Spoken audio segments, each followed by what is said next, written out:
भारतीय इतिहास में कुछ तिथियां ऐसी हैं जिसको समय की आंधी और घटनाओं की धूल कभी बदला नहीं कर पाई है।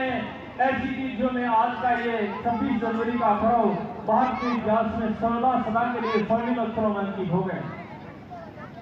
आज की बात करें हम देश विदेश की बात करें, जब कभी मैं 1993 में इसी विद्यालय के अंदर पढ़ने के लिए आया था। आज परम सत्य गुरुदेव या तो इस धरती पर नहीं है या है तो वो किसी फाट के अंदर बैठे।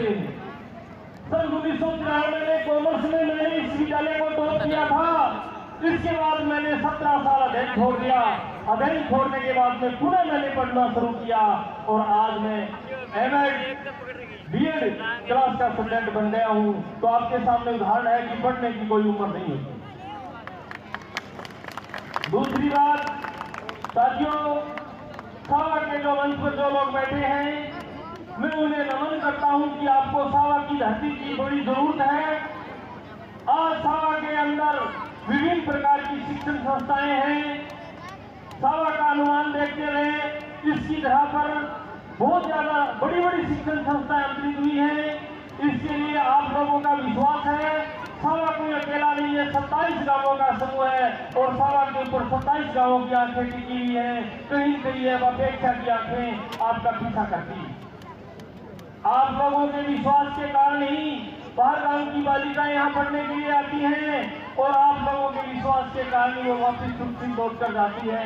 मैं आपसे आग्रह करता हूँ कि सावा की इस धरती पर दमन और अमन बनाने के लिए आप लोगों का सहयोग सदा के लिए प्रशंसनीय रहेगा।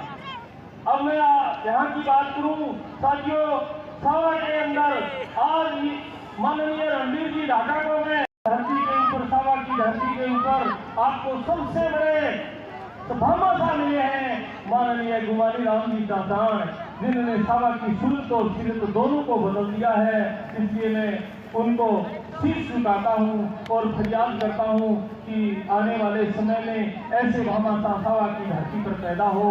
और माननीय पारिक जी बता रहे थे, मैंने पहले ही एक प्रोग्राम में सुना था, कहा कि दिल्ली कभी कोई आए तो मेरे घर में रुकने के लिए व्यवस्था है। धन्यवाद है पारिक जी। व्यक्ति 7 समुद्र पार करा जाता है लेकिन मिट्टी के मोह को नहीं भूलता। आपकी इस प्रकार की भावना के लिए मैं आपको धन्यवाद देना चाहता हूँ। और सावा के संपूर्ण विद्यार्थियों के साथियों, सावा एक छोटा कस्बा होने के कारण भी यहाँ बहुत ज्यादा शिक्षण संस्थाएं प्रचलित हो रही है और आगे बढ़ रही है और सावा के सहयोग में दोनों हाथ बढ़ाकर आगे बढ़ रही है। और मैं नयन जी से आग्रह करता हूँ कि नयन जी, आप इसे सावा के प्रमुख 2 आंखें हैं जिस पर असंख्य आंखों का विश्वास आप पर टिका हुआ है। हमें पूर्ण विश्वास है। आपके पिताजी मेरे राजनीतिक गुरु रहे हैं और उनके साथ मैंने काफी लंबा समय गुजारा है।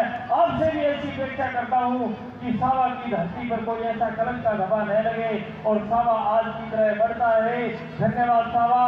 किसी शायर ने ठीक ही कहा है कि कभी सर्दी कभी गर्मी, ये तो ऋतुओं के नजारे हैं, वैसे वो भी रह जाते वो नदियों के किनारे हैं। वाह वाह वाह,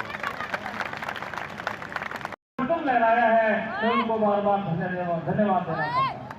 सावा के सभी शिक्षण संस्थाओं को मैं धन्यवाद देना चाहता हूँ कि साथियों, आपका प्रत्यक्ष बड़ा सहयोग रहा है जिससे सावा की धरती को आगे बढ़ाने के। वैसे सावा की धरती बड़ी पूज्य रही है। जब मैं सैनिक बोर्ड चूरू के अंदर था, वहाँ पर शहीद में नाम लिखा हुआ था भाई कमल का, तो देश के लिए मर मिटने के लिए सावा की धरती को उजागर किया। एक बार हम भाई कमल के लिए, श्रद्धा सुमन के लिए तालियों की गड़गड़ाहट से इस भंडार को